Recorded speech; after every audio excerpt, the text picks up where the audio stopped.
ഇന്ന് ഞാൻ നിങ്ങളുമായിട്ട് ഷെയർ ചെയ്യുന്നത് പച്ചമാങ്ങ കൊണ്ട് തയ്യാറാക്കിയെടുക്കുന്ന നല്ല ശർക്കര മാങ്ങയാണ് കേട്ടോ. ഇത് ചോറിൻ്റെ കൂടെ കഴിക്കാൻ നല്ല ടേസ്റ്റാണ്, നല്ലൊരു സൈഡ് ഡിഷാണ്. ഇപ്പം മാങ്ങ കിട്ടുന്ന സീസണല്ലേ, അപ്പോൾ നിങ്ങളെല്ലാവരും ഒന്ന് ട്രൈ ചെയ്ത് നോക്കണം കേട്ടോ. ഇതിന് വേണ്ടിയിട്ട് 3 പച്ചമാങ്ങയാണ് എടുത്തിരിക്കുന്നത്.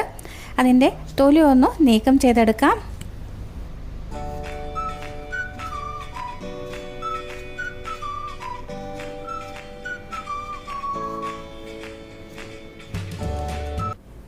ഇനി ഇത് കുറച്ച് വലിയ കഷ്ണങ്ങളാക്കിയിട്ട് മുറിച്ചെടുക്കാം.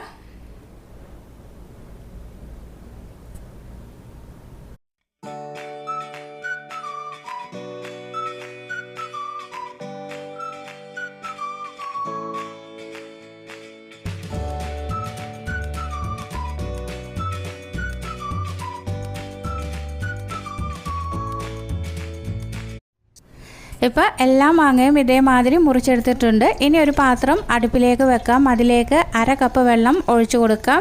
ഇതിലേക്ക് 1/2 കപ്പ് ശർക്കര ഇട്ട് കൊടുക്കാം. ഇതൊന്ന് ഉരുക്കിയെടുക്കാൻ വേണ്ടിയിട്ടാണ് ഞാനിവിടെ ശർക്കര ഒന്ന് പൊട്ടിച്ചിട്ടാണ് ഇട്ട് കൊടുത്തിരിക്കുന്നത്.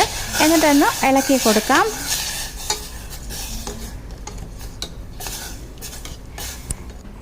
ഇനി ഒരു മൺചട്ടി അടുപ്പിലേക്ക് വെക്കുന്നുണ്ട്. അതിലേക്ക് 1 ടേബിൾ സ്പൂണ് നല്ലെണ്ണ ഒഴിച്ചു കൊടുക്കാം.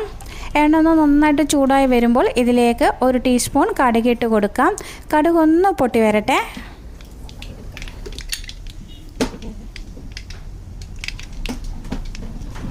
ഇനി ഇതിലേക്ക് 1/4 ടീസ്പൂണ് ഉലുവ ചേർത്ത് കൊടുക്കാം. ഒരു മീഡിയം സൈസ് ഇഞ്ചി ചെറുതായിട്ട് ഒന്ന് അരിഞ്ഞെടുത്തതാണ്, നീളത്തിൽ കട്ട് ചെയ്തെടുത്തിരിക്കുന്നതാണ്. അതേമാതിരി ഒരു 10 വെളുത്തുള്ളി അല്ലി ഒന്ന് കീറിയിട്ട് ഇട്ട് കൊടുക്കാം. ഒന്ന് നന്നായിട്ട് ഇതൊന്ന് റോസ്റ്റ് ചെയ്തെടുക്കാം. കുറച്ച് കറിവേപ്പില ചേർത്ത് കൊടുക്കാം. എന്നിട്ട് ഒന്നും കൂടി നന്നായിട്ട് ഇളക്കി കൊടുക്കാം.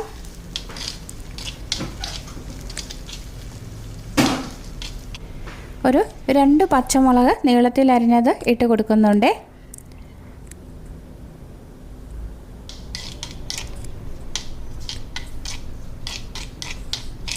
ഉള്ളിയും ഇഞ്ചിയും ഒക്കെ നന്നായിട്ടൊന്ന് വാടി വരണം. അപ്പോൾ ഒരു 2 മിനിറ്റോളം നന്നായിട്ട് ഇത് റോസ്റ്റ് ചെയ്തെടുക്കാം.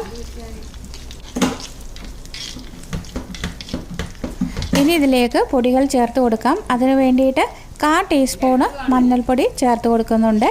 1/2 ടീസ്പൂണ് കാശ്മീരി മുളക് പൊടി ചേർത്ത് കൊടുക്കുന്നുണ്ട്. കാശ്മീരി മുളക് പൊടി ചേർത്ത് കൊടുക്കുകയാണെങ്കിൽ കുറച്ച് നല്ല കളർ കിട്ടും കേട്ടോ. അതേമാതിരി എരിവും കുറവായിരിക്കും. അപ്പോൾ കാശ്മീരി മുളക് പൊടി ചേർത്ത് കൊടുക്കാൻ ശ്രദ്ധിക്കണേ. എന്നിട്ട് നന്നായിട്ട് പൊടികളൊക്കെ നന്നായിട്ടൊന്ന് മൂപ്പിച്ചെടുക്കാം.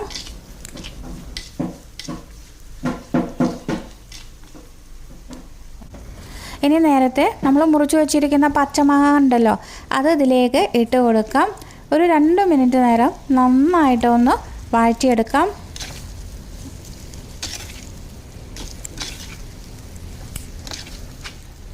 ഇപ്പോൾ മാങ്ങ കഷ്ണങ്ങളിലൊക്കെ നന്നായിട്ട് മുളക് പിടിച്ചിട്ടുണ്ട് കേട്ടോ. ഇത് എരിവും മധുരവും ഒക്കെ കലർന്നിട്ടുള്ള ഒരു സൈഡ് ഡിഷാണ്.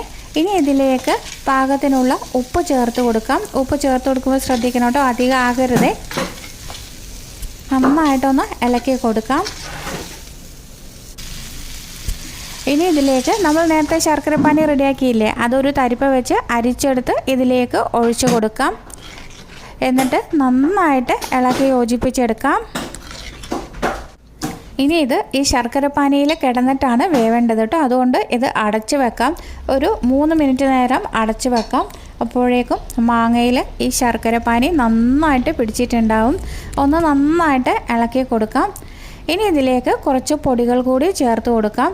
അതിന് വേണ്ടിയിട്ട് 1/2 ടീസ്പൂണ് കുരുമുളക് പൊടിയും 1/4 ടീസ്പൂണ് കായപ്പൊടിയും 1/4 ടീസ്പൂണ് ഉലുവാപ്പൊടിയും കൂടി ചേർത്ത് കൊടുക്കുന്നുണ്ട്. എന്നിട്ട് നന്നായിട്ട് ഇളക്കി യോജിപ്പിച്ചെടുക്കാം. ഇപ്പോൾ ഇത് കുറച്ചൊരു വെള്ളം മാതിരി ഉണ്ടല്ലേ, അപ്പോൾ അതൊന്ന് കുറുക്കിയെടുക്കാം കേട്ടോ. 1 മിനിറ്റ് മതി. ചട്ടി ആയതുകൊണ്ട് തന്നെ പെട്ടെന്ന് കുറുകി കിട്ടും. ഇപ്പോൾ സ്റ്റവ് ഓഫ് ചെയ്ത് കൊടുത്തിട്ടുണ്ട്. ഇനി ഇത് അടച്ചു വെക്കാം. ഒരു 10 മിനിറ്റ് മാത്രം അടച്ചു വെക്കുമ്പോഴേക്കും നോക്കൂ, വെള്ളമൊക്കെ നന്നായിട്ട് വറ്റി വന്നിട്ടുണ്ട്. ഒന്ന് നന്നായിട്ടൊന്ന് ഇളക്കി കൊടുക്കാം.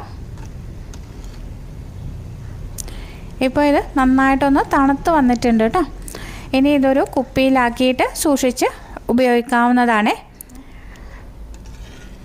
പുറത്ത് വെക്കുകയാണെങ്കിൽ ഒരാഴ്ച വരെ കേടാകാതിരിക്കും. ഒരാഴ്ചയിൽ കൂടുതൽ ഉപയോഗിക്കണമെങ്കിൽ ഫ്രിഡ്ജിൽ വെച്ചിട്ട് സൂക്ഷിച്ച് ഉപയോഗിക്കാവുന്നതാണ്. ഈ ഒരു സൈഡ് ഡിഷ് നിങ്ങൾക്ക് എല്ലാവർക്കും ഇഷ്ടപ്പെട്ടെന്ന് കാണുന്നുവെന്ന് വിചാരിക്കുന്നു. ഇഷ്ടപ്പെടുകയാണെങ്കിൽ ലൈക്ക് ചെയ്യാനും നിങ്ങളുടെ ഫ്രണ്ട്സിനും റിലേറ്റീവ്സിനൊക്കെ ഷെയർ ചെയ്ത് കൊടുക്കാനും മറക്കരുത്. പുതുതായി ഏതെങ്കിലും കൂട്ടുകാർ ചാനൽ കാണുന്നുണ്ടെങ്കിൽ ചാനലിനെ സപ്പോർട്ട് ചെയ്ത് സബ് ചെയ്യാനും കൂടി മറന്നു പോകരുത്. വലതുവശത്ത് കാണുന്ന ബെല്ലൈക്കൻ ക്ലിക്ക് ചെയ്ത് ഓൾ എന്ന് പ്രസ് ചെയ്താൽ മാത്രമേ ഞാനിടുന്ന അടുത്ത വീഡിയോയുടെ നോട്ടിഫിക്കേഷൻ നിങ്ങൾക്ക് ലഭിക്കുകയുള്ളൂ. അടുത്ത നല്ലൊരു വീഡിയോയുമായി വീണ്ടും കാണാം. Thank you for watching. Bye bye.